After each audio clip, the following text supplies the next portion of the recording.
जय भोलेनाथ। आप सभी का हमारे चैनल पर बहुत बहुत स्वागत है। इससे पहले की वीडियो देखने के लिए आपका बहुत बहुत धन्यवाद। अब आप सुनेंगे आगे की कथा। फागुन मास महात्म्य की आगे की कथा का श्री सूत जी कहने लगे, धर्मराज अब मैं धर्म तीर्थ के उत्तम महात्म्य की दूसरी कथा कहता हूँ। ध्यान से सुनो। धर्म राम में सत्यलोक से जिस प्रकार सरस्वती जी आई वह प्रसंग भी सुनिए। एक समय प्रभातकालीन सूर्य के समान तेजस्वी और सभी शास्त्रों में प्रवीण महामुनि समेत महर्षि मार्कंडेय जी को भक्ति पूर्वक प्रणाम करके सब ऋषिगण कहने लगे कि हे जीवन, आपने ब्रह्मा जी की पुत्री जिस सरस्वती को नदी में उतारा है वे दर्शन करने से प्राणियों के पाप नाश करने वाली और पुण्य देने वाली हैं। उसके महत्व का जो भी वर्णन कीजिए। मार्कंडेय जी इस प्रकार कहने लगे, ब्राह्मणों, मैंने शरणार्थियों को शरण देने वाली सरस्वती देवी को श्रद्धा भद्र मास के शुक्ल पक्ष की पूर्णिमा की द्वादशी तिथि को धर्म रहने वाली तीर्थ के अंतर्गत द्वारावती तीर्थ में उतारा था। द्वारावती तीर्थ मुनि और गणवर्णों से सेवित हैं। उन उक्त तीर्थ को उस तीर्थ में पिंडदान करना आदि पितरों को दिया है। पवित्र वस्तुओं में पवित्र और महापापों का निवारण करने वाला है। सरस्वती जी का जल सभी मंगलों के लिए भी मंगलकारक और परम पवित्र प्रभात तीर्थ के मध्य में सरस्वती जी का जो पुण्य जल है वह क्या ऊपर के लोगों में सुलभ है। सरस्वती जी का जल मनुष्यों की ब्रह्मा हत्या को दूर करता है। सरस्वती जी में स्नान और देवता पितरों का तर्पण करके उसके बाद पिंड देने वाले मनुष्य फिर कभी माता का दूध पीने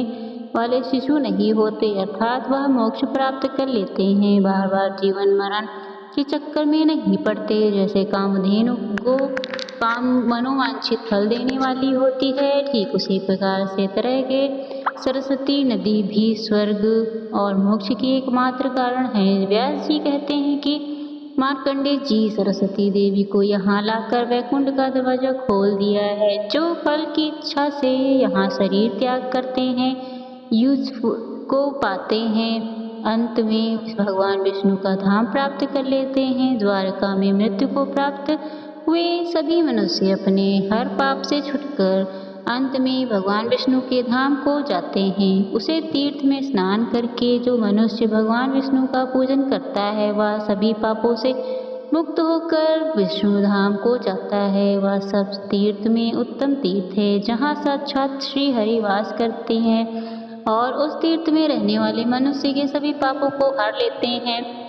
द्वारकाधीश मोक्ष चाहने वाले मनुष्यों को मुक्ति दिलाने वाला, धर्म दृष्टियों को अर्थात धन की इच्छा रखने वालों को धन देने वाला, प्रदान करने वाला, और जो मनुष्य वहाँ एकादशी तिथि को उपवास करके श्राद्ध करता है वहाँ द्वारका के पास में ही मार्कंडेय जी से उपलक्षित एक कुव्वत के नामक तीर्थ भी है जो पृथ्वी से सभी जगह विख्यात है। उसे तीर्थ में जगतपति उमाकांत भगवान शिव के बछड़े के रूप में अवतरित होकर स्वयंभू लिंग के रूप से विराज रहे हैं। पूर्व काल में बालक नाम के शत्रु विजय राजा जो महान बलवान और भगवान शिव जी के परम भक्त थे, एक दिन जब वह शिकार खेलने में मगन थे तो उनकी किसी पैदल सैनिक ने हिरणा के झुंड से के बछड़े को देखकर राजा से कहा कि राजन, मैंने हिरण के झुंड में एक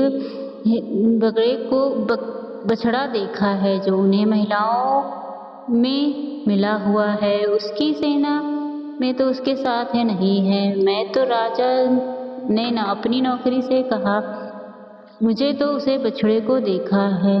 जब उसे पैदल सेवक ने वैन में जाकर राजा को वो बछड़ा दिखाया तब उसे पैदल सैनिक के भाई से हिरण का वह झुंड पील वृक्ष की झाड़ी की ओर भाग गया। वहाँ बहुत सारे हिरण गए हुए राजा उस पकड़ने लगे झाड़ी में घुस गया और जैसे पकड़ने लगा तुरंत ही उज्ज्वल शिवलिंग के रूप में बदल गया। तब तक उस शिवलिंग के मध्य भाग में उन्होंने गाय के बछड़े को स्थित देखा। तब उनके मन में यह निश्चय हो गया, अवश्य ही गाय के बछड़े के रूप में साक्षात भगवान महेश्वर विराजमान है। अब तो उन्हें अपने साथ ले जाने के लिए तत्पर होकर राजा ने उस शिवलिंग को उखाड़ने का प्रयास किया, किंतु वे शिवलिंग को किसी भी प्रकार उठा तो क्या हिला भी नहीं सकते।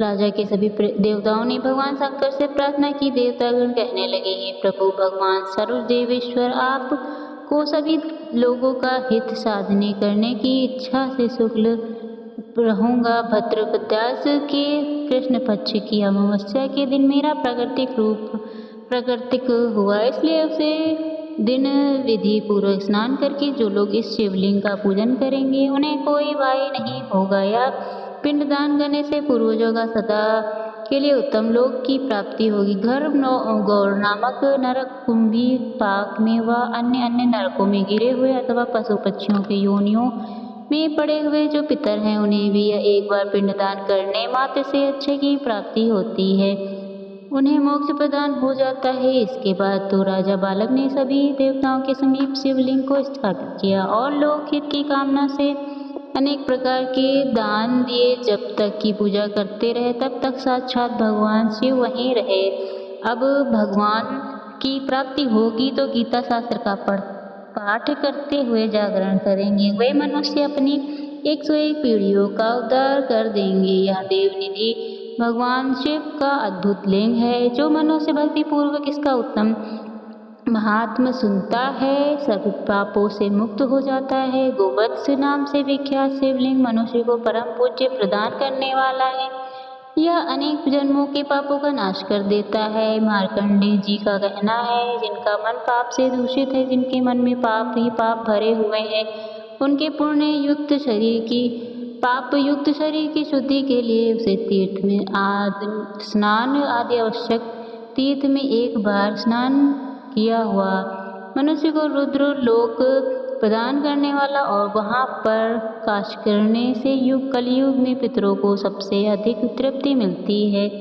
गया समर्पण करने से ही मिल जाती है। गोवत्स महादेव के पास ही गणकोट भी विद्यमान है। वह तिल और जल से भी तर्पण करने पर पिटारा संपत्ति को प्राप्त होते हैं। लड़कों से छूट जाते हैं, उसे तीर्थ में मुनीश्वर करते हैं। वहाँ पर जो पीलू वृक्ष के स्थित हैं वहीं मुनि कोश तीर्थ है, जो स्नान से स्वर्ग देने वाला, आचमन करने से पाप की शुद्धि करने वाला, कीर्तन करने से पुण्य देने वाला और दर्शन करने से मोक्ष प्रदान करने वाला है।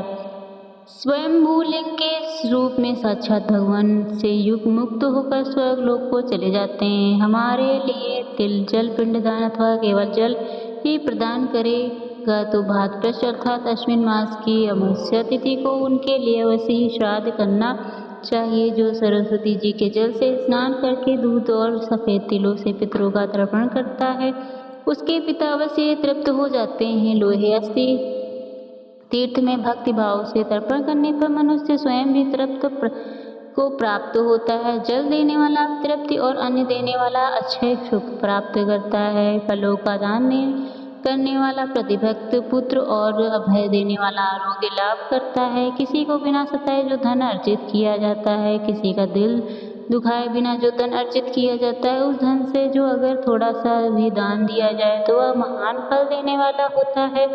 उस तीर्थ में स्नान करने से मनुष्य भगवान शिव का पार्षद हो जाता है। यह भी आज की कथा जिनमें आपने जाना कि किस प्रकार अमावस्या तिथि के दिन हमारे द्वारा किए गए पिंडदान तर्पण आदि से हमारे पितरों को मोक्ष मिल जाता है। इतना ही नहीं 101 पीढ़ियों का उद्धार हो जाता है। और इतना ही नहीं बल्कि जो व्यक्ति श्राद्ध तर्पण आदि करता है और अपने पितरों के नाम से फलों सब्जियों को दान में देता है, जल का दान करता है, उसका भी उद्धार हो जाता है। अंत में ऐसा व्यक्ति अपने पितरों के साथ ही भगवान शिव का पार्षद बन जाता है। हमारे हिंदू धर्म में हर तिथि किसी न किसी देवी देवता को समर्पित है।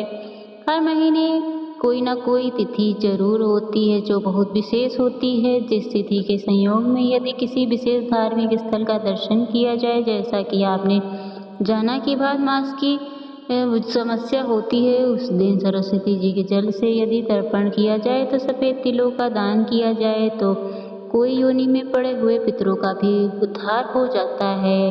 कई बार आपने सुना होगा इसी के घर में पितृदोष है, भूतकल अखिलेश है रहता है, जो पितरों की शांति से ही घर में सुख शांति आती है। जिस घर में पितरों का आशीर्वाद बना रहता है उस घर में कलह कलेश नहीं होते, दुख नहीं बढ़ते।